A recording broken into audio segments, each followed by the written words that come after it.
Perfect song dedicated to all the people that are trying to eliminate fluoride in their water for very good reasons.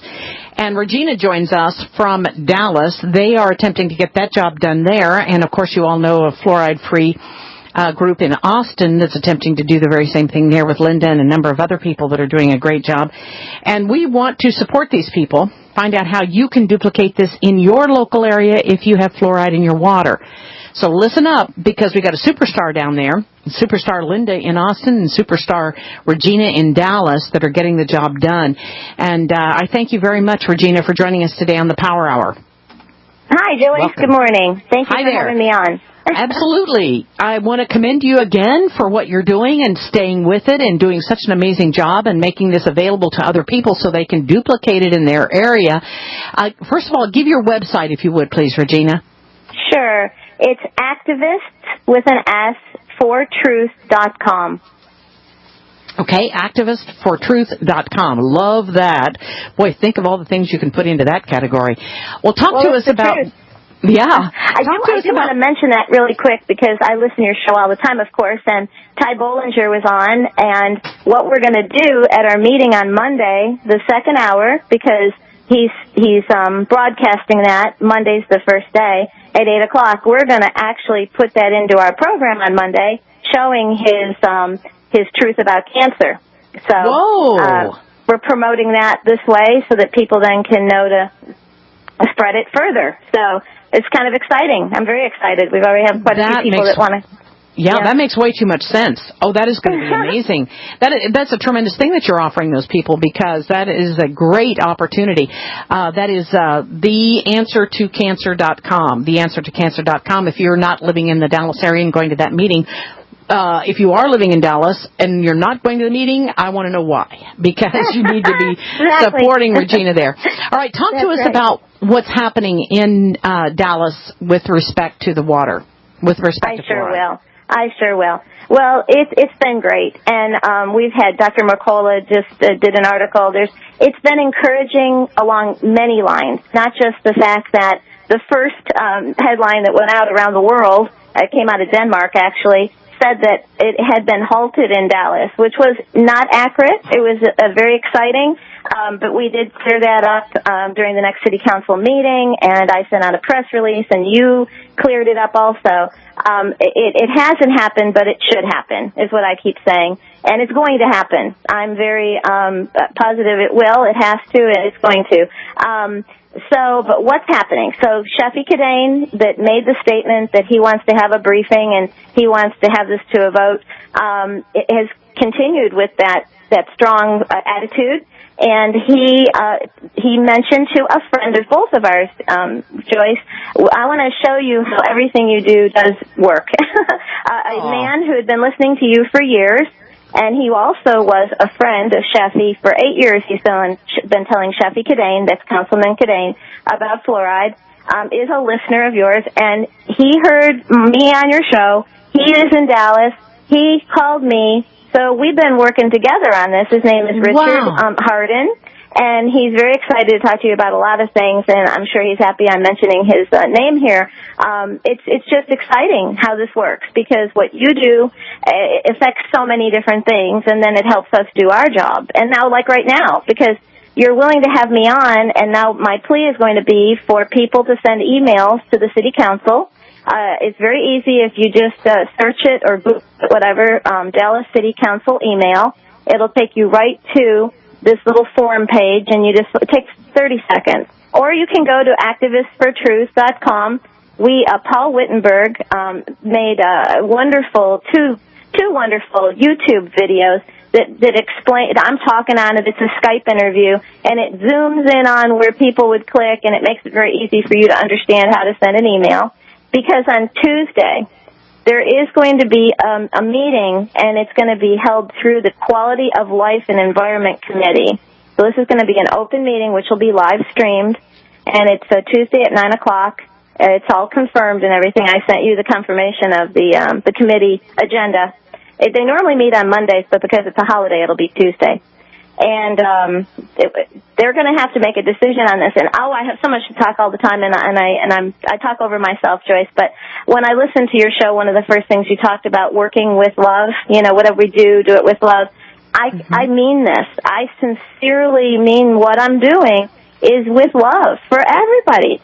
It's the fact that fluoride is bad. And also for the city, they need to do this. They need to not be, is it called culpable? Whatever. They need to not be involved in doing something that's harmful for themselves. Like when they wake up, some of them that have been innocently passing this forward, they're going to have a lot to repent for. So the sooner they stop doing something that's bad, even if they were ignorant before, they're not now. And I'm also trying to help them because Dr. Paul Connett, which is wonderful, he has said it. I thought of it on my own, too.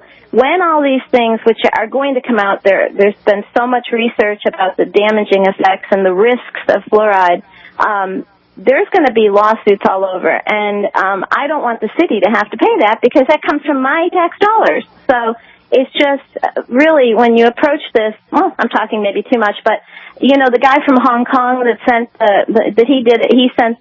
he was fighting fluoride in the water in Hong Kong, right? My big thing, and you said, what's the advice? Go to these people, not as though they're the enemy or that they're doing this on purpose, but that they're naive. And we need to help them serve us better. And that's love concept. Okay, I'll be quiet now. Yes, the total love concept, and I really appreciate you doing that. I know you do things in love, and that's what we're about. They do things by edict, and thou shalt do this or else, and threats. We do it out of love, and that's the difference between all of us. Now, the people in in Hong Kong, had contacted me, I think wanting to get in contact with you to find out how to do that in their area in Hong Kong, which, look at the impact that you're having. This is amazing. It's exciting. It's so exciting. Hong Kong. I mean, this is, we're just so excited here. And it's not just, it's the concept that you can make a difference. That's why I started this. It was an Activist for Truth a plan to kind of show people you can make a difference. So that's why I took on a local issue, and I want to show people, honestly, it's just been a handful of us doing this for really a relatively very short time. We only started in January, and that this has made world news, and it's cured some apathy. That's what my deal is, too. Let me tell you, a lot of the articles that are coming out are not just about fluoride, but they're about the stigma that's attached to people that say something like this. I've had several articles, and it started with the Dallas Observer, where he said, man, I've been listen, I got to tell you a little background. He told me, before he interviewed me, he said that his son for years had been telling him about fluoride, and he said his mother and I just rolled our eyes, and he said, but now I see what you're talking about. I see the science here. And he said, to tell you the truth, I've been a reporter for years. He's an older guy. And he said, I'd always see that when people talked about, like, the West Nile spraying, that all of a sudden these labels go on, the quacks or the tinfoil hat people. He said, and with this issue of us, what we're doing, it took him a minute, and he thought, let me look into this. And then he wrote two different articles, and he condemned the lady at the Dallas Morning News that wrote two articles about us. She was just totally tinfoil hat kind of thing for us. And that's where now the new articles are coming out that it's as though vindication, in other words. It's like, wait a minute, we got to stop labeling. And Dr. Marcola's article was fabulous because he said there needs to be respect on both sides if we're looking for knowledge and we're talking about science. We can't just label people. We need to look into it. And that's so rewarding. I think it's exciting. So I'll be quiet. It is. I want to say to you that you are doing a huge job, and each person does their own part of this mission. You say today fluoride, I say tomorrow the New World Order, and you make these little steps and you say, no, the people will prevail. And the only winning move is not to play their game. So we need to get the game changed and change the rules. And you want to be an inspiration for everybody out there that has fluoride but sits back and belly aches because, oh, gee, I have fluoride in my water. Well, then do something about it and start the ball rolling. I mean, we're not talking a small municipality here. We're talking like the Dallas, Texas. Okay, listeners? The Dallas, not, Dallas, Arkansas or something like that. So get busy and do what you need to do. Now, I have a T-shirt in front of me here that I'm going to send to you. And I need you to, next week, not today, but next week, call in or tell John what size you need. We won't do that over the air. Just tell him what size you need. Thank you. I wouldn't want somebody to do that to me either. Anyway, the T-shirt is a black T-shirt with white writing on it that says, JD? I stand for something. I stand for something. Love it. You know why this is cool? Is because it doesn't have anything else there, just as I stand for something. Now, how perfect, because you're going to be walking down the street or at a fair or whatever, and people say, what do you stand for? Exactly. Oh, my gosh. You can just erupt all over them, That's right. What? Yeah. That's the conversation rolling. Excellent. Yeah, I stand for something. And, probably they think they're going to get a Jehovah's Witness or, religious, whatever. But, that's your opportunity to say whatever it is. See, it doesn't have to be that you identify with it on your shirt. And we've got some more of these at the Power Hour. We're going to be giving them away to our leaders and our people that are really doing something. So I stand for something will be another entree for you. But be that as it may, I am so proud of what you're doing and so pleased with what you're doing. Go to her website and please, please, please see what you can do in your local area, listeners. Then don't complain to me that you've got, fluoride brain because you've been sucking up all this fluoride all these years. Activist, plural, fortruth.com. activistfortruth.com. And we need to give credit to Fluoride Free Austin and to Linda, who's been doing this for so long, and they've not made it through there yet, but they have really been doing an awful lot of good there. Joyce? Uh-huh. Okay, so you're saying what they can do also, too, not just in their area. If they would send emails from all over the world, all over the country, which they have been, because I've heard from some of the people, it's like I've never seen so many emails come in. It'll help us in Dallas, but it'll help them in the long run, because if Dallas turns, they can point to it and say it happened in Dallas. So don't let them think just because they're not in Dallas that they can't send an email to the city council and mayor. It will make a difference.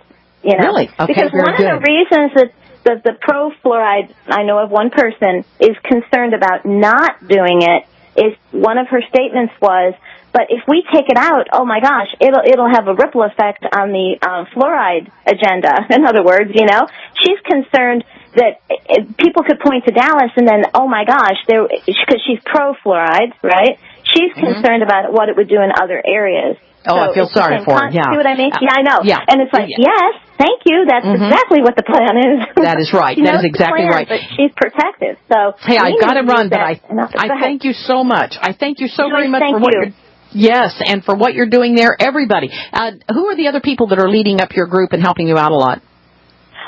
Well, let's see. Well, Richard Harden is an absolute gem right now, of course. Yes, he yay, Richard. Steffi constantly. It's just awesome. And my daughter, she speaks for me, and she was the one that was the speaker that was on there. And then we have Aaron, who does all the posting of things. We have David E., who also always takes care of the website. And we have a small group, Joyce. It's so people don't have to think. And that's the other thing too.